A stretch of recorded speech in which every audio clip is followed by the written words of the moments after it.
Doing a slightly different spin on my usual Q&A style content today, but we'll test it out. First of all, we got this one. I missed this experience that barely anyone else in the world had. This question made me feel so old. We're here talking about midnight releases of games.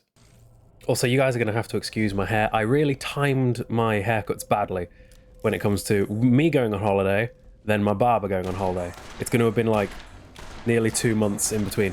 Anyway, I cannot possibly understand the perspective of this. I'm 26, right? I should not feel old enough. Game's Borderlands 1, by the way, in case anyone's wondering. I should not feel so old that midnight releases are this ancient folklore thing that no one else has ever had.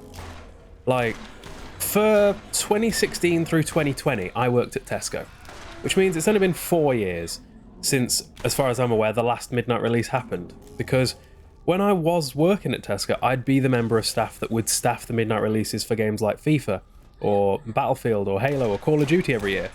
Like, it really hasn't been, as far as I'm concerned anyway, that long since midnight releases were a thing, and it really makes me kind of sad that these kids are never going to experience what we did. But I say these kids, and it sounds condescending, but it has to be kids, because there's no other way that you could think or say something like this comment did. There's just no possible world. Some of my favourite memories to do with gaming are midnight releases. The midnight release of Assassin's Creed 3 stands to mind, where sat in the car the whole way home reading the back of it with my friend, and then we spent all night playing through it just to be absolutely livid at the end of the game and how unsatisfying it was. But it's all associated with that midnight release. Here's one for you. We're nearly in November. Kind of. I remember the midnight release of Skyrim, the original release of Skyrim, by the way, not the 1,000,001 re-releases that have happened pretty much most years since. The 11th of the 11th of the 11th. It's a date that is burned into my head for the rest of my life. And I remember standing in the longest queue I have ever seen at Tesco that day. I have never seen a larger midnight release, and I've been to quite a few back then. Granted, a lot of these midnight releases I wasn't old enough to be buying the game, and therefore my parent was with me. But still, was at the midnight release. And Skyrim this year was 13 years ago, which, if I'm 26, means that Skyrim was half my life ago when it comes to the midnight release of that game. That's crazy. I remember the midnight release of Call of Duty 5. I remember the midnight release of every Call of Duty between Call of Duty World at War until Call of Duty Advanced Warfare. That was when I stopped bothering. That was my, like, golden run. I want you guys to comment down below what your, like, favourite midnight release memories are. And it's crazy to me that we are so far removed, apparently, from midnight releases and that sort of era of gaming that the current generation of young gamers think that it's something that's, like, eons gone by. And again, it feels condescending to say it, but it has to be somebody really, really young, because otherwise they wouldn't speak from the perspective of other people so confidently, but so incorrectly, which is a real internet problem if ever you've heard one. Yeah. Good old times. I miss midnight releases, bro. Like, a lot of the midnight releases weren't even crazy, like, events. You'd just go. And there might be, like, a couple of other people there wanting the game, but there wouldn't be a queue. Quite often there would be a queue, like FIFA, Call of Duty, Battlefield, Halo, all of those games every year would have a massive queue. Like, theoretically, any game had a midnight release, because you could just walk, and this is what I would do. You'd just walk into Tesco, and the staff member would go and get it from behind customer services, because that's where it was kept the day of release. And once the calendar date said it was the date of release, they would sell it to you, because that was when it went online. And that was the way it was, which is why when Wukong came out synchronized everywhere at the same time, I was so annoyed. Because it's like, it came out at 3 AM here because it came out at midnight somewhere else, and that's never been how that works. And I had loads of, again, young people commented saying, oh, this has just been how it's been for ages. I don't care. That's not how it should be. A midnight release is a midnight release, and it should go live at midnight no matter where you are. It's why people used to set their console regions as, like, New Zealand and things like that. Next one, do CEX charge individually for every item? Yeah, they do. It's really annoying. So, for example, when I ordered the Yakuza games the other day, and they came as a box of 6 or so items, that means that I had to pay £3 per item. So I had to spend like 18 quid on delivery for those games, which arguably means it's even more annoying when they get when they're sent out incorrect. When, for example, I've got that reprinted cover. You know, I would love to know how much money CEX makes from their online sales in e-commerce, because I bet it's a lot, especially when you factor in delivery. Because at £3 per item, like, it's not £3 for delivery on the whole, it's per item. You could spend a fortune accidentally if you didn't realize that. I've had some people who used to work at CX, I'm not really sure, say that it's not per item, it's per store the item's being sent from. But I've tested that theory. I've like specifically tried to order items from the same store, and even then it's not, it's still £3 per item, or £2.95, I suppose. It's annoying, because if there wasn't that fee, I'd probably order a lot more.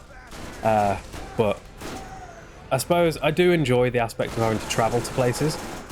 I'm getting quite unlucky with my list at the minute, though, I'll tell you that. Like, for some reason, there doesn't seem to be much turnaround in stock right now, because there are some not very rare games that I'm trying to get that are just not coming into any CEXs anywhere near me at the minute. And, like, some of them are Assassin's Creed games, so they're not, again, they're not uncommon games.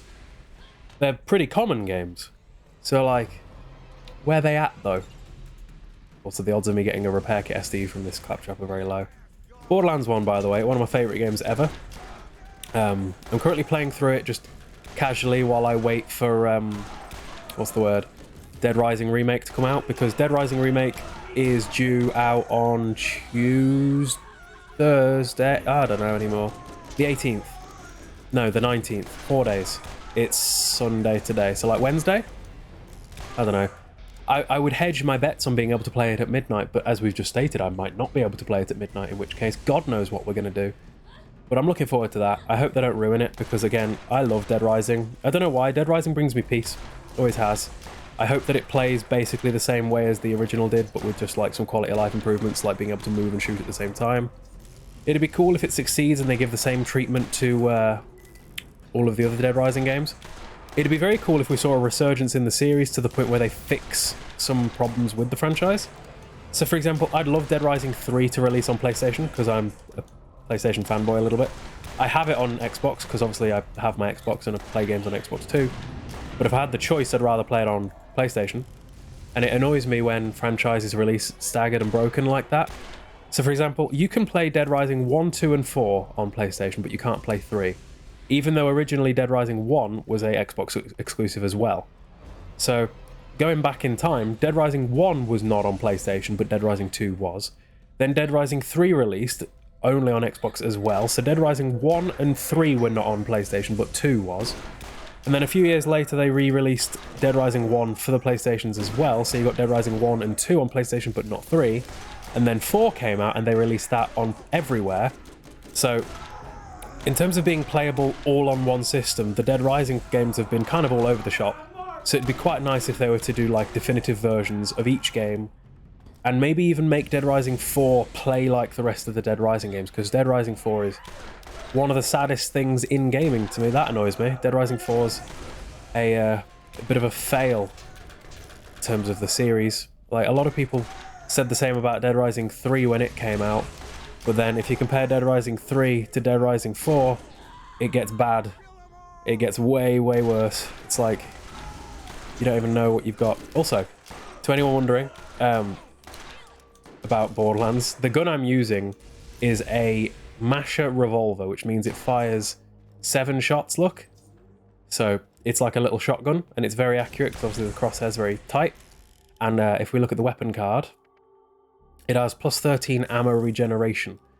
Basically, that means it's regenning ammo. So if you look in the bottom right, as I fire it, I can't fire it faster than it will regen the ammo. So you'll just never run out of ammo with this thing. It's great for now. It's going to run out of use when I get so low leveled that the enemies get so high leveled, though. Also, let me know in the comments what you think about this style of video, rather than, you know, when I normally do my question and answer videos, I just sort of sit on camera talking. Rather than that, I'm thinking I'll just casually play whatever I'm playing. And then that way I can do more of them too, because I haven't got to rely on the light. Because the problem with the way that I currently film my videos is that they are antithetical to my actual sleep schedule. So my sleep schedule is like very nighttime focused. But when I'm recording with my camera, I can't record in the nighttime because I need the daylight of my window, you know, where I stand for like the start of most of my normal videos. But that means I have to record in the daylight, which especially as we move through into the winter where it starts getting dark at like 3:30, that's going to be a problem. Whereas stuff like this, I can do pretty easily. It does lose that aspect that I do enjoy, by the way, of my content being like, sort of, I like the fact that my gamelog videos feel like you're on the couch next to me.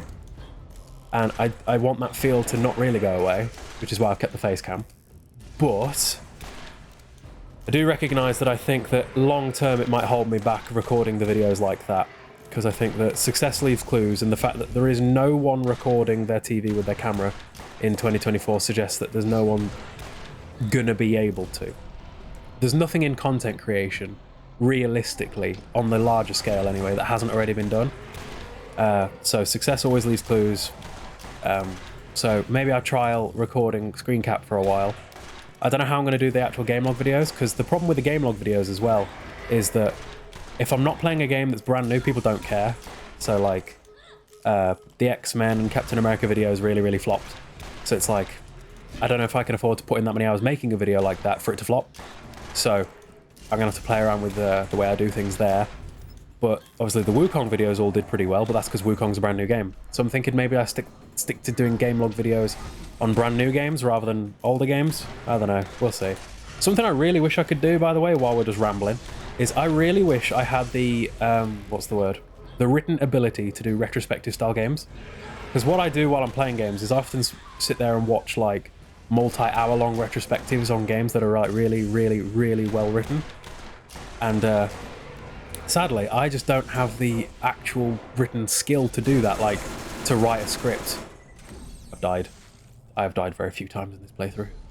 But yeah, I don't know how they can sit there and, like, I've made over 10,000 videos over the years between my various different social medias, and not once ever have I ever scripted a video, because I'm pretty good with vocal word off just off the top of my head. But when it comes to actually writing it down, I can't do it. So I would love to be able to make those retrospective style videos, because I think that it would go really well with the fact that I play a lot of older stuff, because those retrospective videos... So this is the way I see gaming on YouTube, right? Is new games, when it comes to like brand new releases, do a lot better in terms of performance when you're playing them live, like I am now with Borderlands, for example, where it's commentated live, versus, say, a retrospective style video that does a lot better on something older. Like if I was to do a retrospective on Borderlands and have it be like this 1 hour long critique going through the game, talking about the ups and downs of it or whatever, that would perform a lot better than a playthrough style video. It just would. That's how YouTube is. Like, yeah, with your ability to read analytics and see how other people have been successful. Like, one of the things when it comes to growing social media is look at what people in your niche are doing, because that tells you what people actually want to watch, you know? And generally, people are not watching Let's Plays of a 15-year-old game. They might watch a retrospective on a 15-year-old game, do you see what I mean? So, I'm going to keep playing around with stuff. And I think that, like I said, I might do my Q&As like this, where I shove the question up, give it a chat, and then just go to gameplay where I just talk about it. Because that could be fun. And it still means that I get to show off older games, whereas the point of the video isn't the older game. Because I think if the point of the video was the older game, nobody would ever click it. We leveled up. This is a room full of very hard enemies, in case you hadn't noticed. We're also in New Game Plus, which is why everything is so high level. Because this is an early game mission, technically. Level 41, though, which means I'm going to go start doing the DLC in a sec. If anyone opens their mouth, they just get shot. Come on. I hope that the game audio is balanced, because this is the thing with recording like this, is that balancing audio is way harder. Oh, great, another one. Look how much damage we do to the mouth. The problem is actually hitting the mouth. I think this is the last one. Thank God for that. So yeah, let me know what you thought of this kind of video, where I just sort of sit and play games while talking, because I think that's quite fun to do. And obviously the screen capture versus recording it with my with this camera. This is my normal camera that I record with, by the way, if it focuses. Oh, what's going on? What's going on? I picked up, I don't know if that'll have made it onto the microphone because I've got filters on so that it wouldn't, but I picked up my camera and like videos from the camera started playing. Interesting. Anyway, the camera's a DJI Osmo Pocket 3, for anybody wondering. Let me know what you thought of this style of video. I'm thinking I can do a few more of them. Hope you guys enjoyed, and I'll see you later.